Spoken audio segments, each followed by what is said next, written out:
Ce soir à l'émission, des révélations troublantes sur le restaurateur rapide McDo.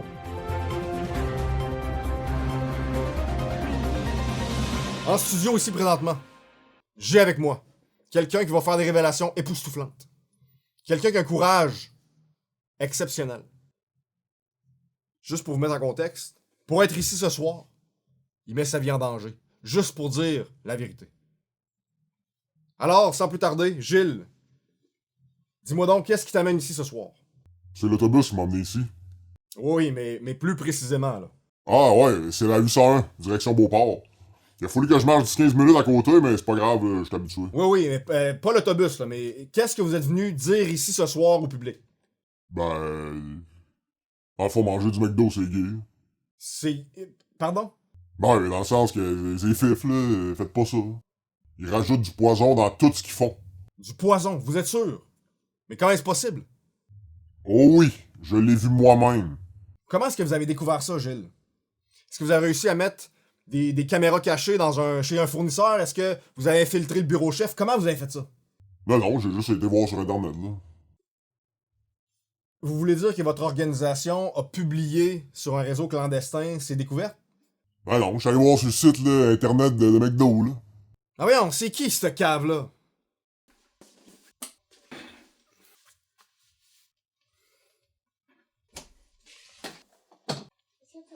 Ben oui, c'est vrai. McDo cache un ingrédient secret dans quasiment tous ses aliments. En fait, c'est pas un secret pantoute parce que tu peux aller vérifier toi-même sur Internet. Mais c'est quand même weird en plombier magique. Pourquoi c'est bizarre? Parce que McDo, là, contrairement à ce qu'on pourrait imaginer, ils rajoutent du sucre dans absolument tout ce qu'ils font. Puis quand je dis sucre, je parle pas de glucides.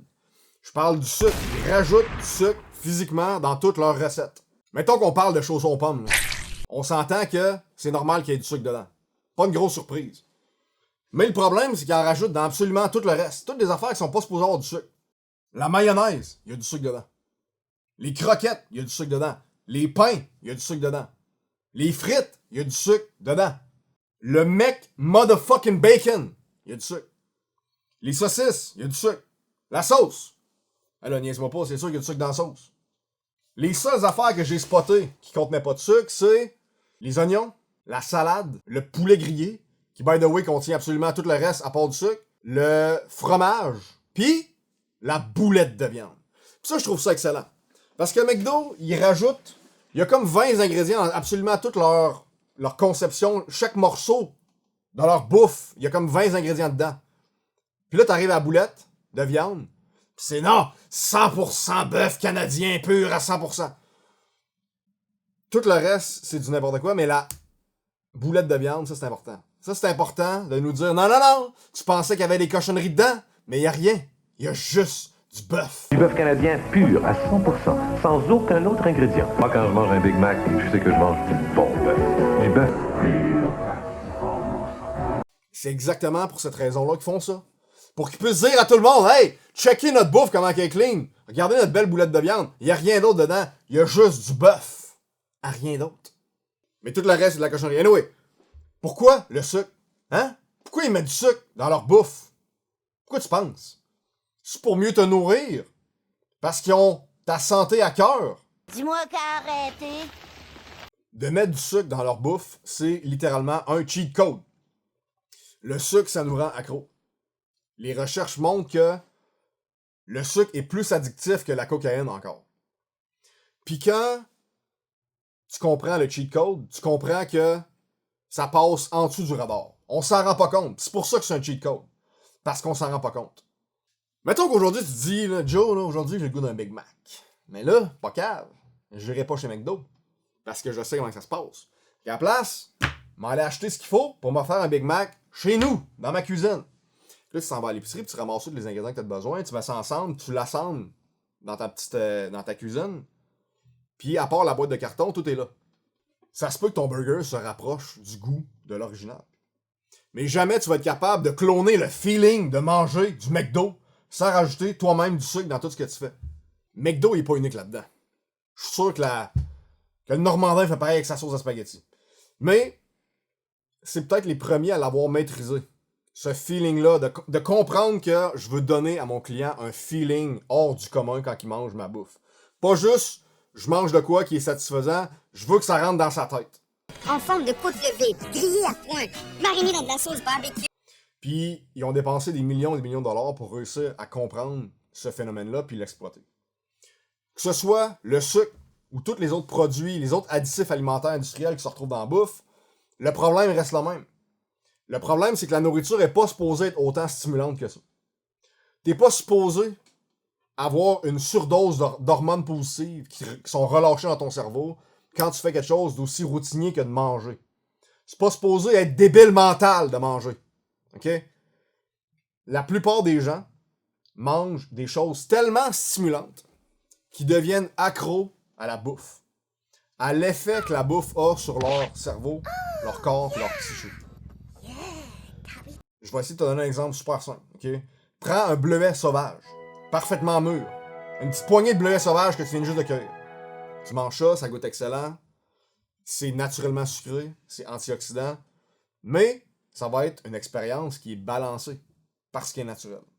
De l'autre côté, imagine que tu manges des jujubes au bleuet. C'est pas mal plus stimulant de manger des jujubes au bleuet. De toutes les manières imaginables. La saveur est plus prononcée, la concentration de sucre est plus importante, puis l'effet sur ton cerveau va être aussi plus intense. C'est juste incomparable. Le jujube au bleuet, puis le bleuet sauvage. Tout part de là. Si toute ta vie, t'avais mangé juste des jujubes au bleuet, puis je te fais goûter un vrai bleuet sauvage, comment tu penses que ça va se passer? Tu vas-tu trouver ça incroyablement bon?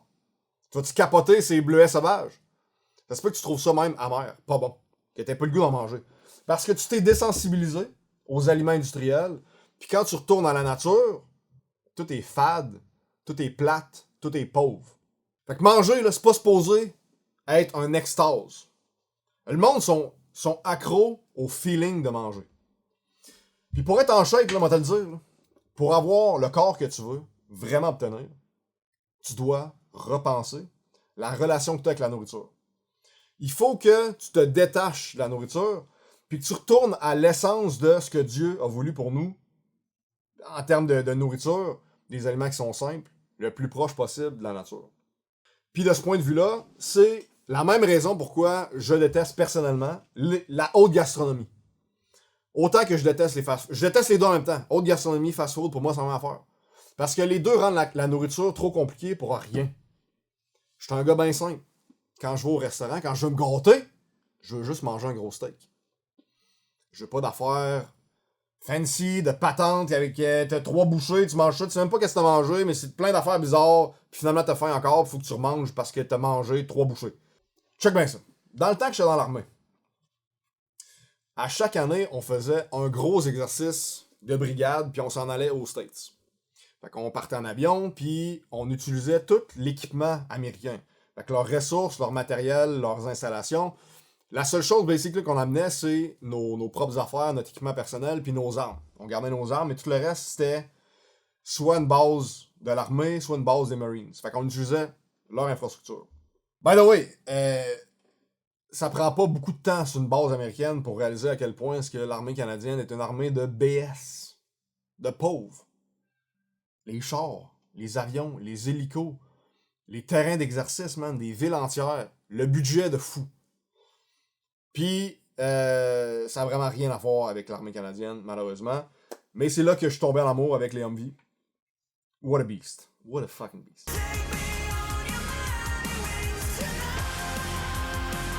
Anyway. Il y a une année qu'on arrive sur le camp Shelby au Mississippi. Puis, première journée, on débarque là, on arrive à la cafétéria, puis on s'apprête à manger notre premier repas en sol américain. Fait que là, moi, je check les environs, puis je réalise, ok, ça a l'air de marcher un peu comme chez nous. Basically, t'as un spot de fast-food avec de la cochonnerie frite puis des patentes qui ont pas de bon sens, puis t'as un secteur de bouffe, repas conventionnel, disons. Évidemment, tu sais où est-ce que je m'en vais. Je m'en vais dans le secteur de la bouffe normale. Ce soir-là, j'arrive, puis je me ramasse une cuisse de poulet grillé, des patates pilées, puis des carottes bouillies. Legit. Je suis pas content, je m'assois, j'arrive à la cafétéria, j'arrive pour manger, Je prends une bouchée de patates pilées. Puis là, j'ai pogné un 2 minutes. Les patates pilées goûtaient le popcorn. Ok, pas exactement. Pire que, c'est pas vraiment le popcorn que ça goûtait. Les patates pilées goûtaient. Tu sais, quand tu t'achètes un sac de popcorn que tu mets au micro-ondes, puis là, tu prends genre le extra super beurre. Pourquoi ces sacs-là sont toujours rouges? Tu prends genre le plus rouge que tu peux. Puis là, tu finis de manger ton sac de popcorn. Puis là, quand t'as fini, t'as encore faim. Puis là, tu commences à licher ton doigt. Puis à passer ton doigt sur le sac où est-ce qu'il reste tout le genre de faux beurre. Puis là, tu commences à gratter ça avec ton doigt. Puis là, tu manges ça. Puis là, tu te rends compte que c'est passé. Fait que là, tu prends une cuillère. Puis là, tu commences à scraper tout le sac de l'intérieur pour ramasser tout le jaune orange salé. Puis tu mets ça dans ta bouche. Faites pas ça à la maison. Mais les patates pilées, ça goûtait exactement ça. Ça goûtait l'intérieur de sac de popcorn faux beurre. Newsflash, les patates pilées, c'est pas supposé goûter ça, pantoute. C'est pour te donner un exemple à quel point, quand t'es sensibilisé à ça, tu retournes vers de quoi qui a pas de bon sens, puis ton cerveau va faire « What the fuck is that? » De l'autre côté, le projet que t'as à faire, c'est que si t'es désensibilisé, puis tu manges de la cochonnerie depuis vraiment longtemps, quand tu vas revenir à quelque chose de naturel, tu vas trouver que tout goûte pas tant que ça. Puis c'est normal. Ça va être de même un bout, puis à un moment donné, tes papilles gustatives, ton cerveau, tout va se rebalancer, puis tu vas retourner à manger des affaires qui ont du sens. Si tu veux gagner en bataille, puis être en shape, tu dois reprendre goût à manger des affaires qui goûtent pas grand-chose. Des affaires qui te procurent pas une extase à chaque bouchée. Ah ben, gaz dans la base malade! Tu dois consciemment essayer de limiter la stimulation que les aliments te procurent. Puis il va y avoir un bout, un buffer zone. C'est normal. Pour faire bien simple, si je vais donner un guideline super simple. Mange le moins possible d'aliments transformés. Puis, mange des affaires qui sont le plus proches possible de la nature, exactement comme Dieu l'a voulu. That's it, bro.